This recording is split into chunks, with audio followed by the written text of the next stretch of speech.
bonsoir à tous, ravi de vous retrouver ce week-end sur Monaco Info. Voici les titres de ce vendredi 19 décembre. Monaco a un budget pour 2026. Le projet de loi fixant le budget primitif de la nouvelle année a été adopté hier soir à une majorité de 14 voix par les élus du Conseil national. Le dénouement d'une séquence législative au cours de laquelle auront été évoqués tous les grands projets à venir. Vous entendrez le ministre d'État Christophe Mirmand et le président du Conseil national Thomas Brezzo.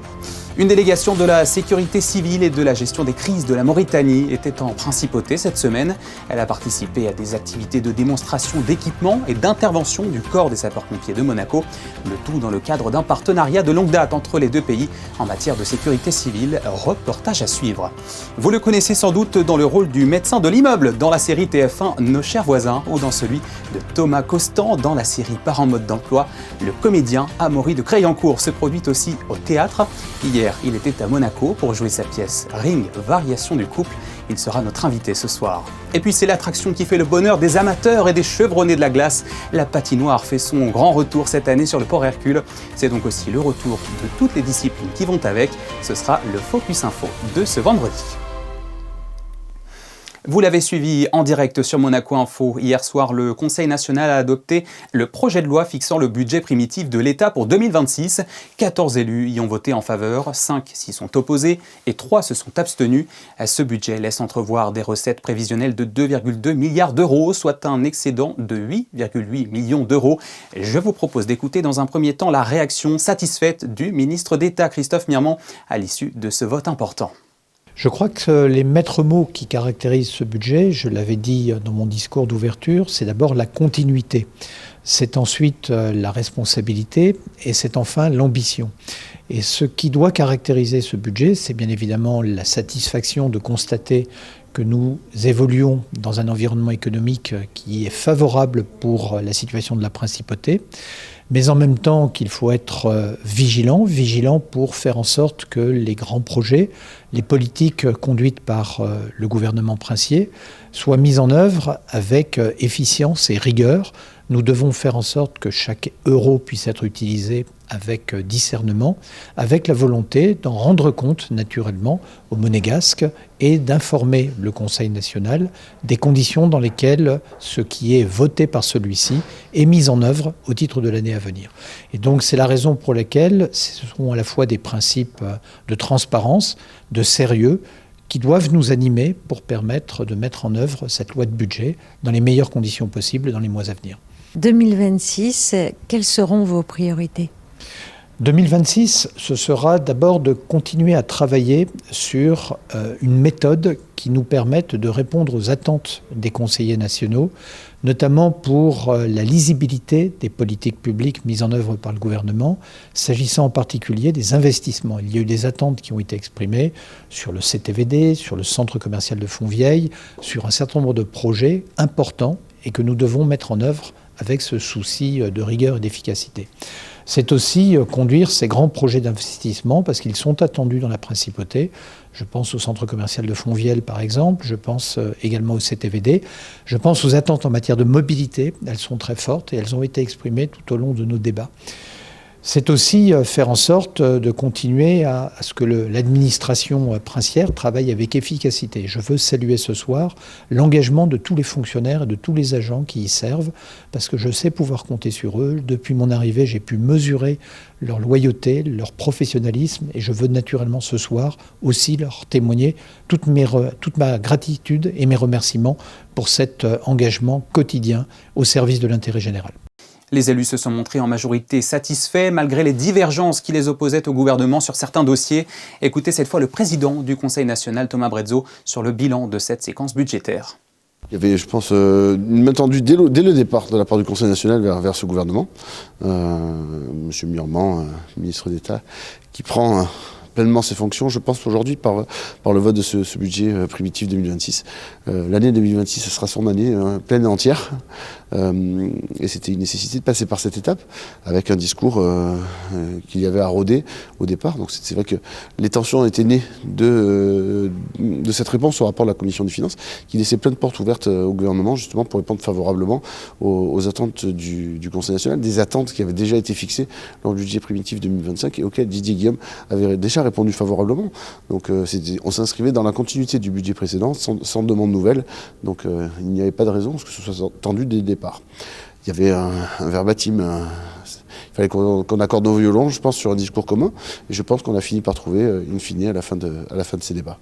J'ai réellement confiance, c'est vraiment un acte sincère envers M. Miremont, parce qu'il a réussi à me démontrer plusieurs fois sa loyauté, sa transparence, sa sincérité, qui sont, à mon avis, les clés importantes d'une bonne relation. Et si on est sur la retenue, si on ne donne pas pleinement sa confiance, pour moi, ça reste un acte de défiance et qui ne permet pas d'avancer pleinement et à 200% sur les sujets. Et qu'est-ce que le Conseil national attend du gouvernement pour 2026 ? Cette transparence, la sincérité dans le dialogue, c'est au-delà de ça, au-delà des décisions qui sont prises, quelles qu'elles soient. Je pense qu'on peut tout comprendre, on peut tout entendre, à condition que le dialogue soit sincère, qu'on ait des explications, qu'on n'aille pas nous mentir, qu'on nous dise la vérité. On peut, je pense qu'on est suffisamment intelligent au sein du Conseil national, quoi qu'on en dise, pour pouvoir comprendre les raisons d'un choix ou d'un non-choix sur tel ou tel sujet. Je pense que c'est essentiel dans nos débats, essentiel dans notre dialogue pour pouvoir avancer sur ces sujets. Tout autre chose à présent, vous le savez, la principauté entretient d'excellentes relations avec la Mauritanie, établie officiellement en 1996 et qui ne cesse de se renforcer au fil des années. Cette semaine, une délégation de la sécurité civile et de la gestion des crises mauritaniennes était à Monaco. Une visite ponctuée par plusieurs temps forts, suivie de près par Émilie Rousseau, Hugo Comassa et Camille Caloni. Reportage.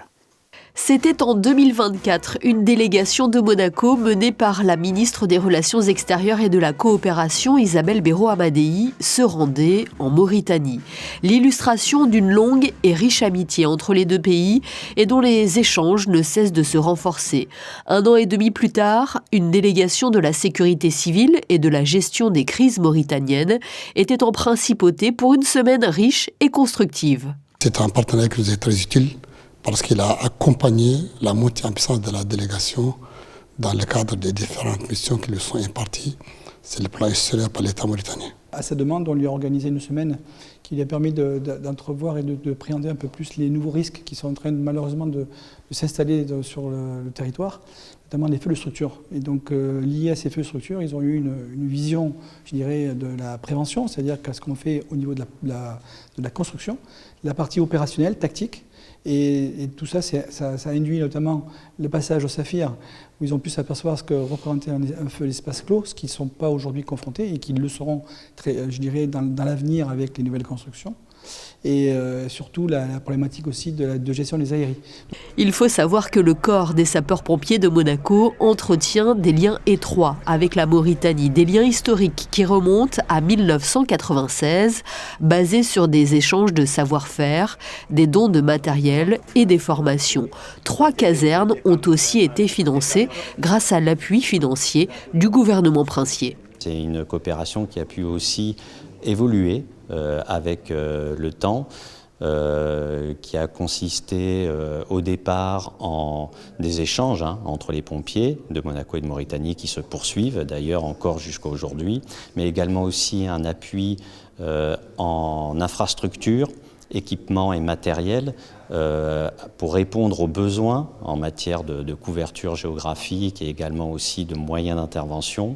Après une semaine d'échanges et de formation, cette visite aura été plus que concluante. C'est une expérience très réussie du partenariat entre Monaco et la Mauritanie dans le cadre de la sécurité civile, qui a d'ailleurs inspiré d'autres partenariats dans d'autres divers domaines, que ce soit la santé ou l'éducation. Et c'est effectivement un partenariat que nous avons considéré comme un partenariat sûr, bâti sur la confiance, l'amitié aussi. Donc il y a cette valeur humaine de cette coopération qui est effectivement importante. Cette coopération se poursuivra en 2026 avec notamment la visite d'une délégation du corps des sapeurs-pompiers en Mauritanie. C'est une tradition qui dure depuis plus de 20 ans. Le service des seniors et de l'action sociale de la mairie a organisé le geste de Noël ce jeudi. Comme chaque année, les écoliers, conseillers communaux et membres des services municipaux ont livré des cadeaux aux aînés monégasques. Un beau moment de partage et de solidarité réconfortant pendant la période des fêtes, capté à la mairie par Christinda Petit-Homel et Jean-Alexandre Dordet. À quelques jours des fêtes de fin d'année, un peu de magie de Noël s'est invité chez les seniors isolés de la principauté. La mairie a organisé ce matin sa tournée annuelle destinée à offrir un moment de compagnie, de partage et de sourire aux personnes âgées qui vivent seules. Ils sont très seuls et ça nous fait plaisir qu'aujourd'hui au moins, même si c'est Noël avant l'heure, eh bien, elles aient de la visite. C'est pas tellement pour les cadeaux, c'est pour l'émotion, pour la joie, l'attention. Des plantes rouges aux couleurs de Noël ainsi que des paniers garnis ont été distribués. Et cette année encore, ce sont de petits ambassadeurs de Noël, 6 au total, vêtus de vert comme de véritables lutins, qui se sont chargés de remettre les cadeaux. Une rencontre intergénérationnelle touchante où la spontanéité des enfants a apporté fraîcheur et réconfort. Il y a peut-être des personnes âgées qui n'ont pas de famille près d'eux. Alors on va leur ramener un petit peu de bonheur et de vœux. J'aime bien aider les gens. Je suis presque à leur présence et je serai toujours là pour eux. L'objectif, rompre l'isolement et montrer à ces personnes qu'elles ne sont pas oubliées et qu'à Monaco, le lien humain reste essentiel. Un geste simple mais qui fait toute la différence, un moment suspendu qui rappelle l'importance de la solidarité et du partage en ces périodes de fête. En football, Monaco affrontera Auxerre dimanche en 32e de finale de la Coupe de France. Sur la pelouse de l'adversaire, au stade de la Baie des Champs, les hommes du Rocher devront reprendre confiance une semaine après une défaite frustrante à Marseille, dans un match où Monaco avait tout de même montré de très belles choses. Écoutez le coach Sébastien Pocognoli et le défenseur brésilien Caio Henrique en conférence de presse avant ce déplacement dans Lyon. C'est un contexte de coupe, c'est 90 minutes sans d'extra time. Avec des absents, il y a des absents aussi de notre côté. Donc voilà, ils ont fait des bonnes performances les derniers matchs. Ils ont beaucoup de qualité, ils vont en manquer, mais certainement qu'il y a d'autres joueurs aussi qui voudront se montrer. Donc je pense qu'il faudra être à notre meilleur niveau. C'est un match de coupe, donc il y a une ambiance différente aussi à l'approche aussi dans le stade. Donc voilà, ce sera un match spécial et il faudra encore une fois jouer avec nos qualités, vouloir être dominant et essayer de passer le prochain tour parce que, comme je l'ai dit à mes joueurs, j'ai de grandes ambitions dans cette Coupe de France et j'ai envie qu'on aille le plus loin possible. J'ai joué une finale contre Paris Saint-Germain, ma première saison ici. Et on essaie les joueurs qui c'est un championnat important, la Coupe de France. Et j'espère que ça commence dimanche contre Auxerre. Et on va travailler, on va analyser les matchs pour gagner. Et je pense que c'est notre objectif. Je pense que c'est un rêve pour tous les joueurs. Je suis là pour gagner des trophées avec l'AS Monaco. Et puis on connaît les résultats du tirage au sort des quarts de finale de la Coupe de France en basket cette fois. Notez que Monaco se déplacera sur le parquet de l'Asvel le 17 février prochain. C'est un comédien français bien connu à la télévision, notamment dans le rôle du docteur de l'immeuble dans la série Nos chers voisins ou de celui de Thomas Constant dans Parents mode d'emploi. Mais il est aussi et surtout comédien au théâtre. Amaury de Crayancourt s'est produit hier soir au Théâtre Princesse Grace. La pièce s'appelle Ring, variation du couple et il est en duplex avec nous. Bonsoir. Bonsoir. Merci de nous faire l'amitié de votre présence sur Monaco Info. Je le disais, vous présentez Ring, variation du couple. Le titre veut déjà tout dire. Avec Gina Djamba qui vous accompagne sur scène, on plonge dans les grandes étapes d'une vie à deux, avec ses hauts et ses bas, si j'ose dire, les tribulations du quotidien, tous les sujets qui animent les conversations d'un couple. Est-ce que j'ai bien résumé ? Parfaitement. Je n'ai plus rien à dire. Ah oui ? C'est exactement ça. C'est vraiment le couple dans tous ses états. On passe par toutes les émotions du couple. On rit, on pleure. Voilà, le spectateur se retrouve plongé dans cet univers qui lui est familier. C'est toujours très agréable pour nous d'entendre les réactions des spectateurs qui se reconnaissent dans nous. Je crois que c'est un spectacle et un texte de Léonore Confino qui amène à beaucoup réfléchir à soi, mais en s'amusant. Tout ça est très léger. Voilà, vous l'avez dit, le public peut facilement se reconnaître dans ces scènes de vie à deux, mais quel est le message ? Est-ce que l'idée est simplement d'agir comme un miroir, de montrer la réalité telle qu'elle est, d'en rire, ou bien ça va encore plus loin que ça ? Je crois que le but est avant tout de divertir, mais en effet, on sort de... S'il y a un message, qui est donné à la fin, je spoil un petit peu, ce serait qu'il faut profiter de maintenant, c'est que l'amour c'est maintenant, la vie est maintenant, et que voilà, c'est une phrase de Léonore qui dit que voilà, à force de faire des projets, on est devenu des projets, donc elle parle de ça, voilà, du fait il faut profiter. C'est un spectacle où on sort, on regarde la personne qu'on aime et on se dit bon, on est bien quand même. Mais raconter les mésaventures de la vie de couple, est-ce que c'est pas aussi et surtout exalter ce qui s'y cache de beau finalement ? Exactement. En fait, il y a une scène notamment qui est une scène de thérapie de couple qui a l'air d'être comme ça âpre, dur, acide sur le couple, mais qui à la fin finit par, je fais que des spoils moi décidément, mais qui à la fin de la scène finit par un beau sourire entre Camille et Camille. Tous les personnages s'appellent Camille, donc cet homme et cette femme qui malgré tout s'aiment. Et je crois vraiment que oui, on sort en se disant, bien sûr qu'on traverse des tempêtes en amour, bien sûr que c'est pas toujours facile, mais il y a quand même l'autre, il y a le regard de l'autre, il y a les bras de l'autre, et ça c'est ce qu'il y a de plus important. Donc on est évidemment sur un message positif autour de l'amour, et quand on parle de tromperie, de trahison, de rupture, c'est pour mieux en rire juste après. Donc le spectacle vraiment est sur une note légère et une note d'amour. Voilà, ça résume bien la pièce et l'amour en général. Le théâtre est assez différent de la télévision, vous officiez aussi beaucoup. Qu'est-ce que la scène vous permet d'exprimer que la caméra ne permet pas toujours ?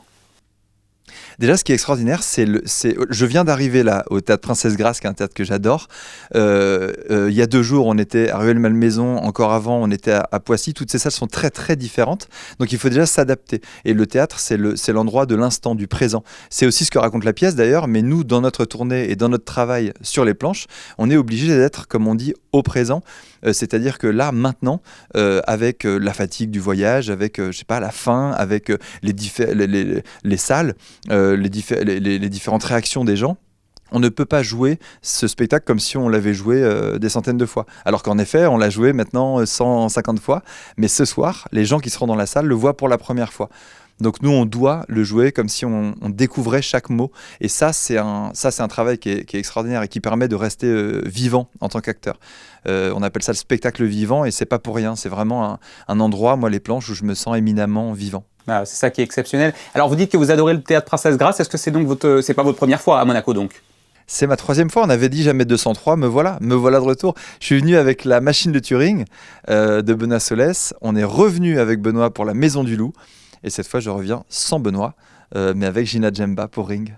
Merci beaucoup à Maurice Créancourt d'être passé sur notre antenne à l'occasion donc de votre spectacle Ring, Variation d'un couple, écrit par Léonore Confineau. Merci à vous. Merci à vous, à bientôt. Restons dans la culture avec une page musicale à présent. Vous le savez, le Grimaldi Forum a l'habitude de sélectionner un panel d'artistes variés que le public se fait une joie de découvrir ou redécouvrir lors des Thursday Live Sessions. Et hier soir, pour la dernière de 2025, c'est le chanteur Wolfgang Valbrun qui a clôturé cette année musicale avec son répertoire mêlant soul, jazz et rock. Nous l'avons rencontré et quand on lui demande ce qu'il souhaite partager sur scène, voilà ce qu'il nous répond. Je veux dire quelque chose de très cliché, mais beaucoup d'amour. Un peu de chaleur et un peu d'humanité.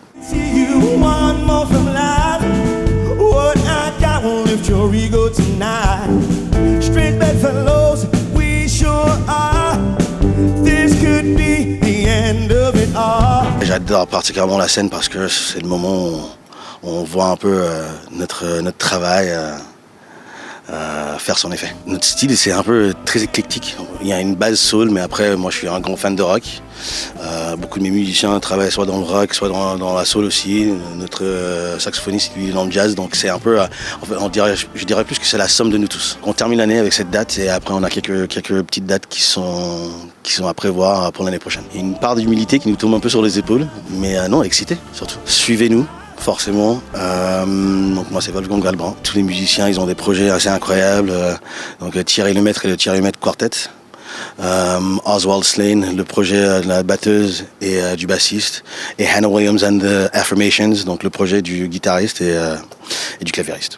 Les passionnés de glisse sont les plus heureux. Cet hiver, la patinoire a fait son grand retour sur le port Hercule, en contrebas du village de Noël. Depuis le 5 décembre dernier, les amateurs, mais aussi les membres du Skating Club de Monaco peuvent renfiler les patins. Toutes les disciplines de la glace ont donc retrouvé leur terrain de jeu. Nous sommes allés les observer. C'est le Focus Info de ce journal, signé Sarah Nkari, Goko Massa et Lionel Bernardi. Quand petits et grands rendent les patins à la tombée de la nuit, que les portes de la patinoire se ferment au grand public, c'est l'heure d'entrer en jeu pour eux.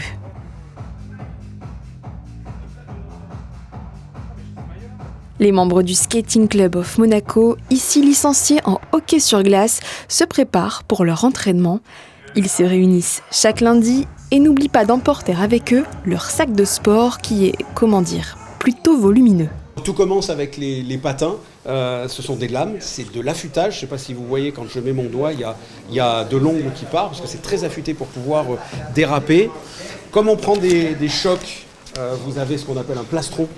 Les palets ils peuvent arriver dessus et on peut se faire plaquer, ça marche bien. Vous avez bien sûr les gants, ce sont des gros gants épais pour éviter de se prendre un palet dans la main, parce que sinon on se casse la main. Des casques anti-commotion cérébrale.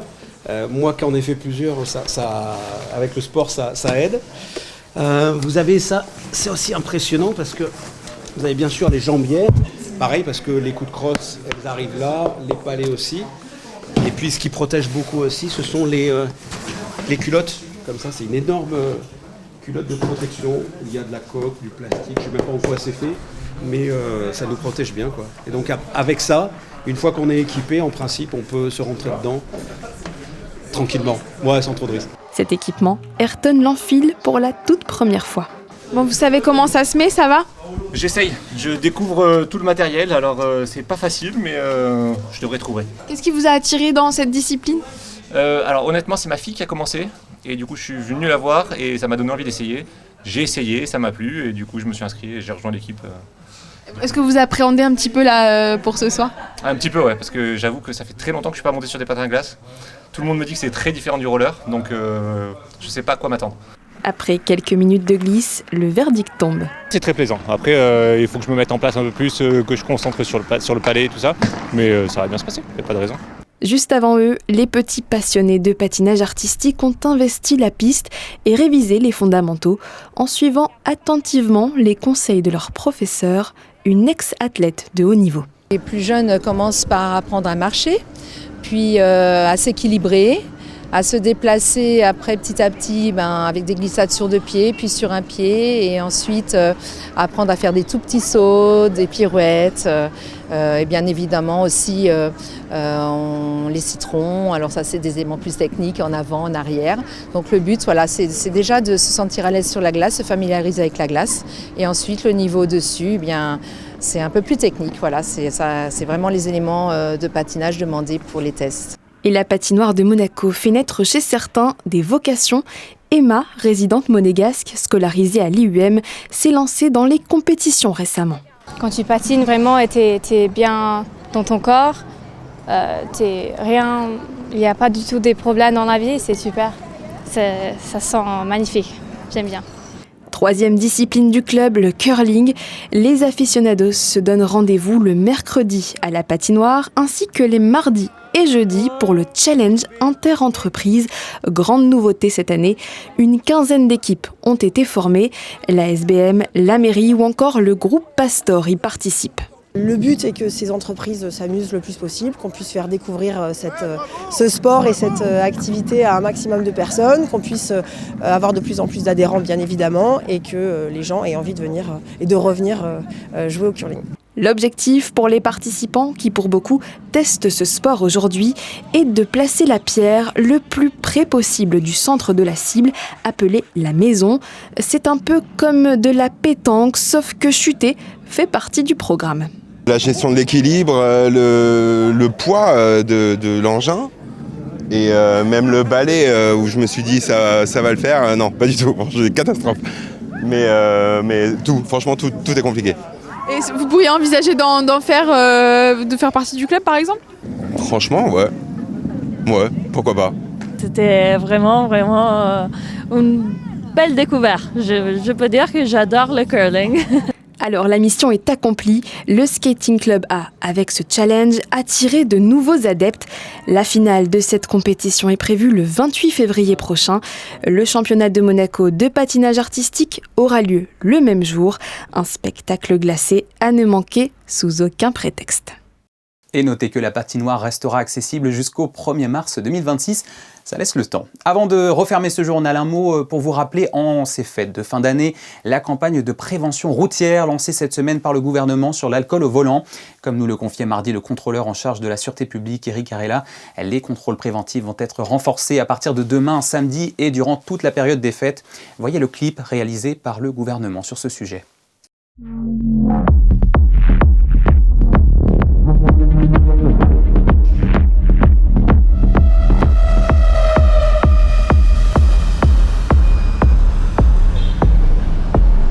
Ça pourrait vous coûter plus cher qu'un simple verre.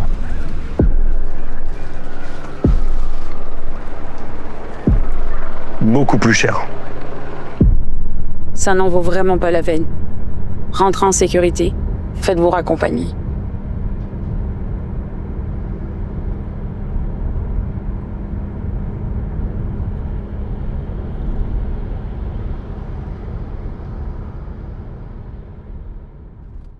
Voilà, donc prudence en cette période de fête propice aux excès. C'est la fin de cette édition. Dans un instant, les prévisions météo. Ensuite, je vous retrouve pour un nouvel après-JT consacré ce vendredi à la tendance du running. En attendant, je vous propose de découvrir le premier volet des meilleurs clichés de l'année 2025 capturés par nos photographes. Merci de nous avoir suivis et à tout de suite pour l'après-JT.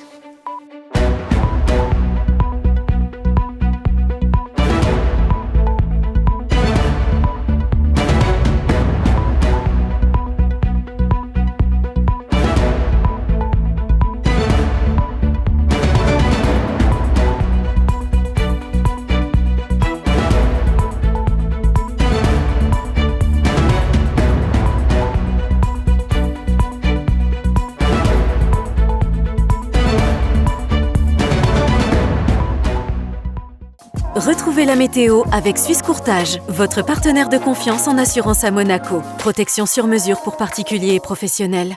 Bonsoir à tous. Oui, le ciel gris, c'est déprimant, mais il va falloir s'y habituer. Le soleil ne sera pas de retour d'aussitôt. Au programme de ce week-end, des averses et encore des averses. Concernant les températures, elles resteront largement supportables. C'est la bonne nouvelle. 12 degrés le matin et 13 l'après-midi.